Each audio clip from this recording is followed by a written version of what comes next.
Name badge. There is your name tag. Thank you so much. Programme of events. So this is all the information for the week.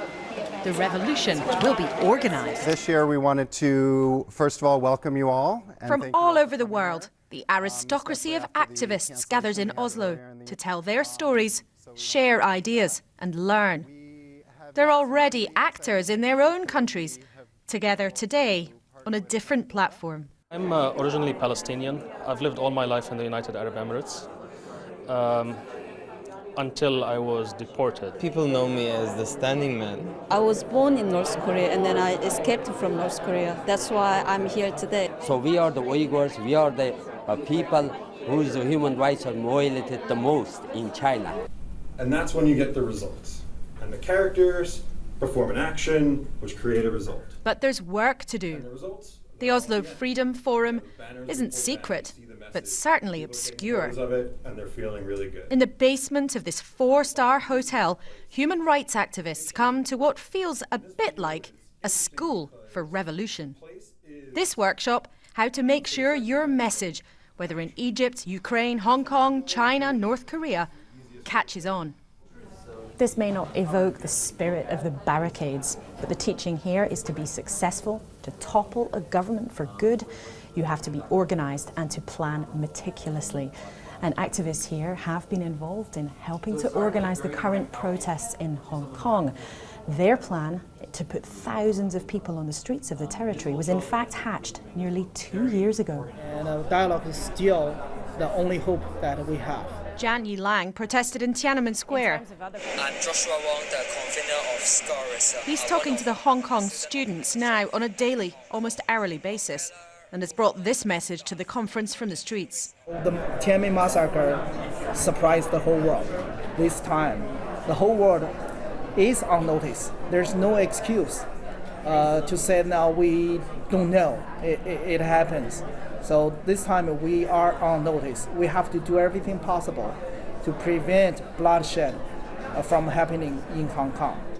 We've been told many of Hong Kong's demonstrators were trained long before taking to the streets to use non-violent action, as they describe it, as a weapon of mass destruction.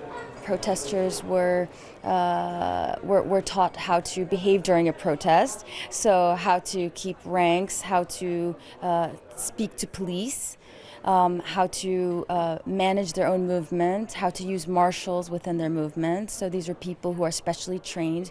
It's also, how to behave when arrested. Practical things like the need for food and water. That movement can last longer when people are taken care of, and also how to manage a water cannon being used against you, and other types of police violence. It's meticulous. Absolutely. Today in 2014, more than half of the world's population are living either under non-democracies or under dictatorships. And it's those lessons that are shared here. The chemistry of troublemakers who are agitating for positive change. But of course, struggles don't always succeed. The problem with this is that the risk is high and that you can lose numbers fast. Sergej Popovic was a leader in the overthrow of Milosevic. Since teaching activists from 40 countries, but only in 6 or 7 have his techniques of non-violent protest changed things for good. Techniques he believes more vital every day. What we are really witnessing is a new world's race. While back there in 20th century it was an arms race, so how many planes, how many aircraft carriers, how many nukes you have. Now is, can the bad guys learn faster than the good guys can learn how to change the world? So we can see the bad guys learning, they learn how to censor internet, they learn how to prevent people from even coming off the street, they learn how to bring down your NGO or newspaper on accusations of not following the fire regulations, so this is not the open oppression. So they put this velvet glove on their iron fist. On another way, we are following the process of nonviolent groups learning throughout the Arab Spring, throughout the Occupy movement, throughout the Hong Kong. You can see them learning very fast from each other.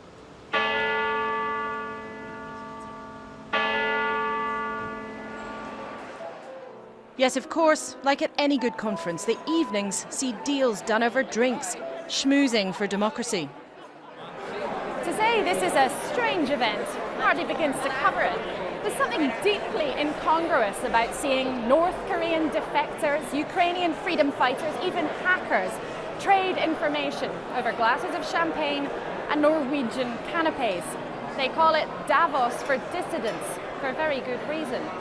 But it matters because they're sharing information and connections deeper and faster than ever before. You know, we just arrived today and we... Even campaigners who are celebrities in this room, the young women Putin put in prison, Pussy Riot, are here to brush up their contacts. We are here because now we are doing our prison rights activity and we are involved in human rights issues, and so we want to just be in touch with other people from other countries which try to do the same stuff in their countries. Most of their names you'll never know. Many of their hopes may never come good. But the next revolutionary who will change their country might just be in this room.